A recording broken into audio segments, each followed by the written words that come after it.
Hello everyone, and welcome to this webinar, What's New in op5 Monitor 7.1, covering all the new features and functions in our latest release of op5 Monitor. My name is Danielle, and I'll be moderating the webinar today. And joining me to give you this presentation is our product manager, Peter Anderson. Welcome, Peter. Great to have you here. Thank you. I'm curious, can you hear us? Please enter that in the chat window so we know that our voices go through. Yeah, great. Thanks, Pierre, Robert, and Boo, and so on. Thank you. All right. Yeah, my name is Peter Anderson, and I'm product manager at op5. I've been here for 7 years. So very nice to see a lot of these people around. And yeah, I'm glad to do this presentation for you. It's great to have you here. Before we get started, let me just run through some things that are good to know. We have a chat available to all attendees, as you guys can see, so you can ask questions or make comments at any time during the presentation. We definitely want to answer as many questions as possible during the webinar to really get a dialogue going, so please feel free to ask away as we go along.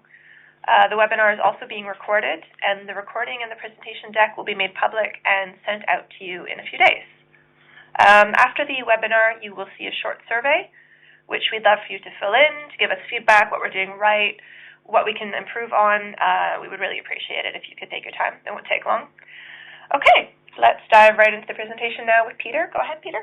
Thank you. It's always hard to present in English after hearing a real person that knows English speaking.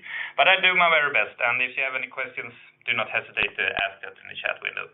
All right, security. Most of you are concern of your IT security, and our investigations and the market analysis shows that security gets more and more important, and of course that affects op5 Monitor, our system that is installed in data centers and other central systems. It has a lot of access to different tools and networks and so on. So security is something that is very important for op5, and we know that you as customers and partners are also concerned about security. Another topic that affects us quite much is scalability.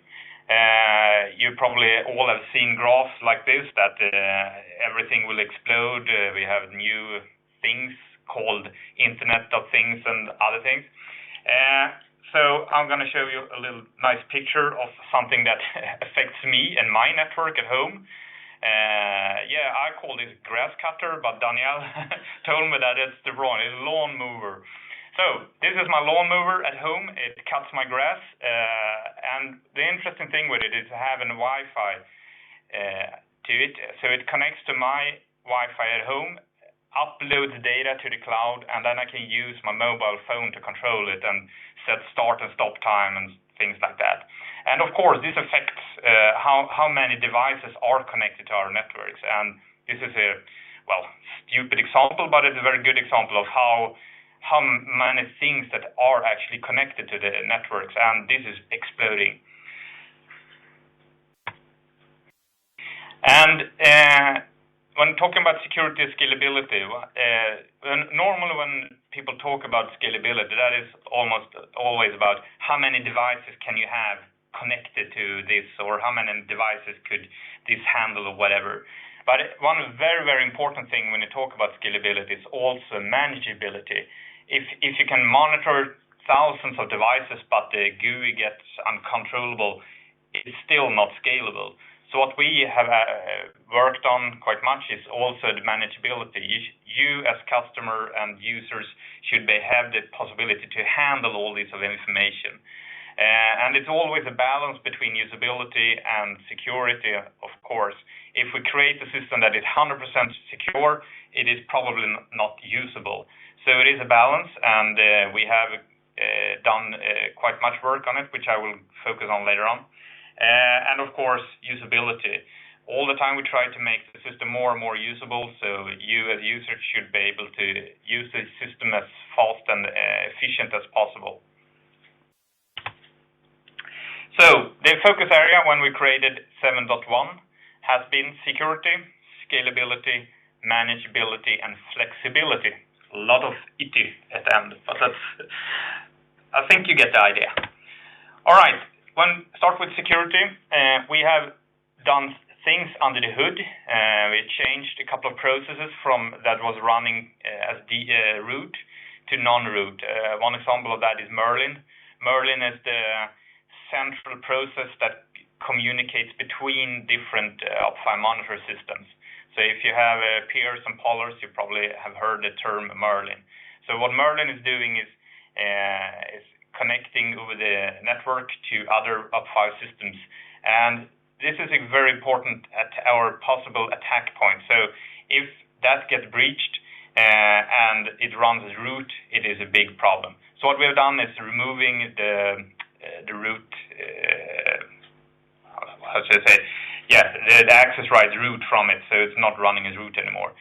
We have not detected any problems with Merlin when it comes to security, but this is the best practice to do things like this. Remove processes from root privileges that do not need it.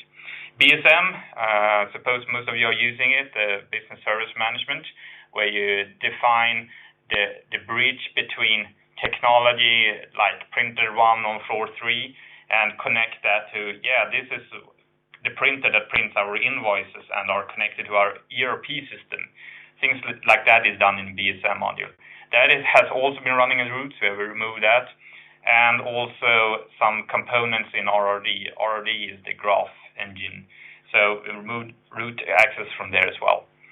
And of course, the value for you as customers is that the system gets more secure and that we have different levels of access in the system. So if one thing gets breached, you can only get access from that little point, not the whole system. And because this is a minor release, the 7.x, the X thing there is a minor release. We have major releases at the first number, the second one is minor, and micro release is the third number. So this is a minor release, and every time we do a minor release or major release, we do a penetration test. We use an external company that helps us to do that. And they have done that with 7.1 as well. And their analysis shows that we are on the higher level in this pyramid on the right-hand side. So the conclusion from him is that it's very high security. Not very high, it's high, almost very high. And that's a balance between usability and security as always. There are possibilities to higher the security even more, but then it comes to hardening things. So I recommend you to discuss that with our professional services if you're interested in getting even higher.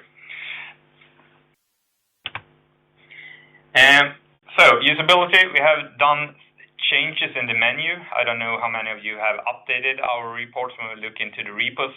Shows that quite many of you customers has updated to 7.1 or later. But we have changed the menu, the look and feel, so it is more logical, and it also gets the possibility to all the filters you create are more logical, logical viewed or stored. We have also done some work with the search box in the right-hand side, on top right-hand side, if you know the view, how it looks like, where you can enter a host name or a service name or something else, and it looks through the whole system and to find matches and shows it. That is done in parallel these days. Before it was done in serial, but now it's done in parallel.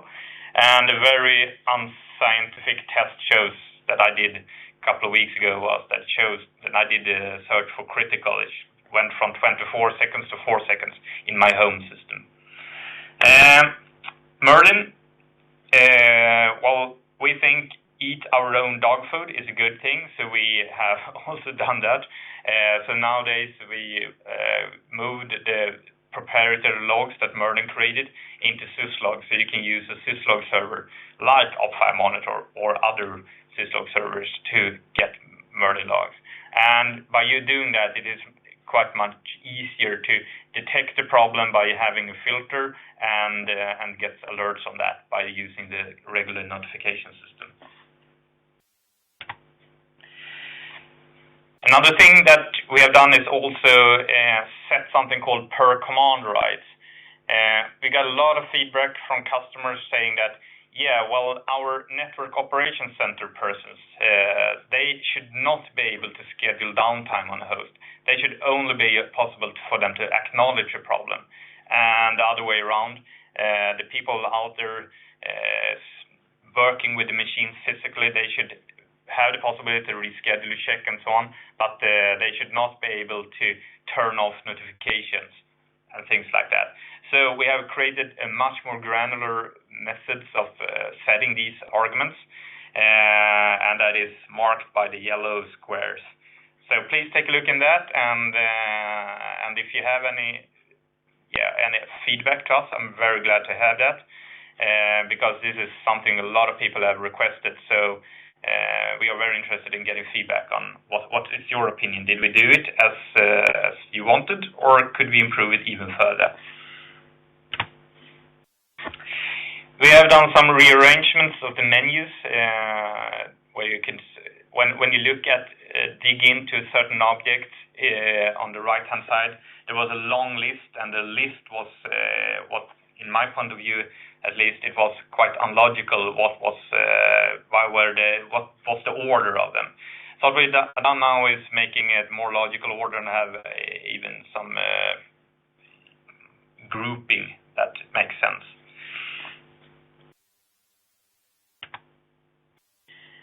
And the same thing has been done on the multi-action boxes on the right-hand side. So if you have when you do your filters, create a filter that grabs the information you want, and you want to do some actions on it. We have created the action menu more logical with grouping there as well. So before it was a long list of things you could do. Now we've done a little bit more grouping, like actions, operations, service operations, and configurations. So please send some feedback about that, so we can improve even further. Yeah, one thing that I got a lot of questions about, that's more or less a hidden feature, that is that you can customize the menus. So if a user is only allowed or only supposed to look at reports, for example, you can make it possible for that person to only have the report menu in the Ninja GUI. So that is done here. So you go into account settings and do the changes. So you can set that this person is only allowed to see it. Like now we have in the group partner professional. So if you just uncheck everything, we check these boxes except availability and SLA, that's what that person will see. The API, of course, we continue working with that. op5 is not the center of the universe, even if it is in my world. But I know you people out there that you have other systems, and of course we want to integrate with these systems. So we have done some work. I've shown this picture quite many times, but the red parts, that's what's new. So we've done things with the reports, so now we have events better presented. Now you can create grab data, report data out of it, and know if you have done scheduled downtime afterwards and things like that. We have also done some work with showing performance data in the API. This is the first version we have done, our first implementation. So we have set the beta stage on it because we think we have not done it perfectly. We have done quite much research how it should be done and so on, but I think it must be out there and you should use it to give us feedback so we can remove the beta stamp. And the reason for having performance data for you that are not asked for that feature is that, for example, if you the status or filters that shows if an interface on the host is up or down, but by using the performance data, getting that, you can see how much traffic has been 2 days ago at that date or whatever. Yeah, we have also in plans of deprecating status. So if you're using that in your integrations, please remove that and move into filters. We will have that part of the product quite long time, but I really recommend you to remove it or change it to filter. So please do that. We have all our deprecation notices are published on our webpage also. So please read that. An example of how we're using in the API. We have another service called op5 Live, where actually op5 monitoring is running in the cloud, and you as a customer or other customers can subscribe to that service. And when you do that, you get a total new GUI, and we are using the APIs. So here you can see an example of graph by using the performance data using the API. So it shows how flexible the API is, that we can build a new business made on only using the APIs and an op5 monitor system in the bottom. We have also updated the plugins. The basic plugins are from a project called Monitoring Plugins, and we have updated these plugins to the latest version, 2.1.1. And we have also added a new plugin called Check JSON.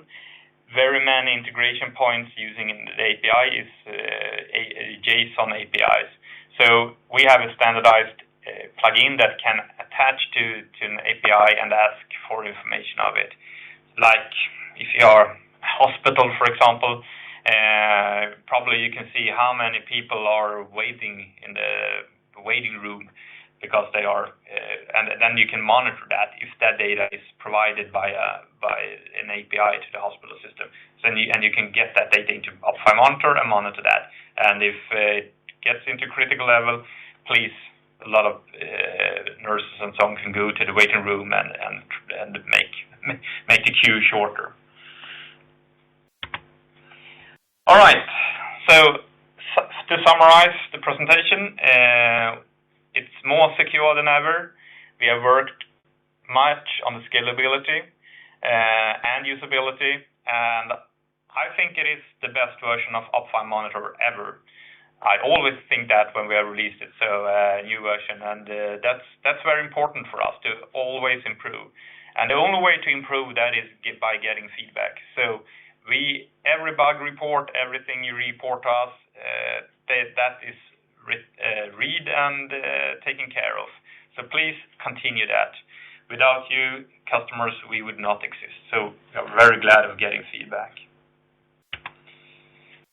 So actually, Danielle was not totally correct when she said the 7.1 was the latest version. It is actually 7.1.3. And it shows how fast op5 is actually improving. In the good old days, that means 6 months ago, we released every 6 months or something like that. Now we have changed the release cycle to every month, or even faster if we have bug releases between there.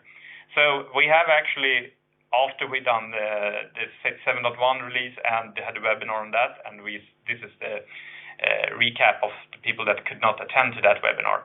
We have actually released 7.1.1 and 7.1.2 and 7.1.3. And the big difference between these versions when it comes to feature-wise is that we have added new plugins for SNMP Linux monitoring. So what we are doing is working more and more in that direction, so it is easier to monitor a Linux box by using SNMP. So in the future, NRPE will not be that needed. That's our goal. But still, NRPE will be supported for a long time, so don't worry. You can migrate in your own way or still be using NRPE. I mentioned op5 Live. It is now live. That means that it has gone out of beta mode. So now it is a service that is stable and is working very well, and you can subscribe to it and use it. op5live.com. Please go there. Our training guy, Niklas, also reminded me that I should talk about that there are trainings for op5. There is a basic training in October 20 to 21 in Gothenburg, and an advanced training in November 17 to 18. So if you're interested in that, contact op5 and so you can attend to that. And also beer. Of course, we should talk a little bit about beer. So we have a presentation in Cloud Beer in Stockholm. I don't know the date of it. Next week, actually, so it's rather short. It's the 5th of wasn't it the 5th of November? Yeah, 5th of November. And our dev team lead, Michael, will be there. And he has a very interesting presentation of how he monitors his flowers with the help of op5 Monitor and some electronic gizmos. So please meet me, Michael, and take a look at how that is done to monitor your flowers. All right. Any questions? I will gladly try to answer them. Yeah, we haven't got any questions over the course of the presentation.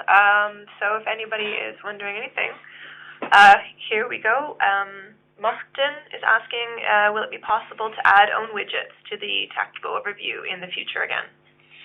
What do you say, Peter? Yeah, Martin, thanks for the question. Well, our idea is to rewrite the TAC actually, because today it's very cumbersome to work with and have some other flaws. For example, what we run into when it was possible to write your own widgets and add it was that the API was not clear and it was not documented, and it was very often changed. And we needed to change that to be able to evolve and create better products. So what we are looking at is creating an standard way of and documented and supported way of integrating and write your own widgets. I do not have a time date for that at this stage, but it's good to know that you want it back. As Danielle said, we will answer all questions again in the knowledge base. So I will dig into this and see if I have some more information about it. I don't have it on top of my head. Yeah, no, we'll get back to you. As I said, we'll be posting any questions to the knowledge base as well. So keep an eye out for that. In the meantime, feel free to get in touch. You can drop us a mail at info@op5.com or to the customer relations team at cr@op5.com. Just get in touch, for one-on-one demos, meetings, any questions you have whatsoever. We'll get back to you as soon as we can. Thank you, everybody, and please stay tuned for the survey. Yeah. The survey. Yeah, that's good. Great. Thank you very much. Bye.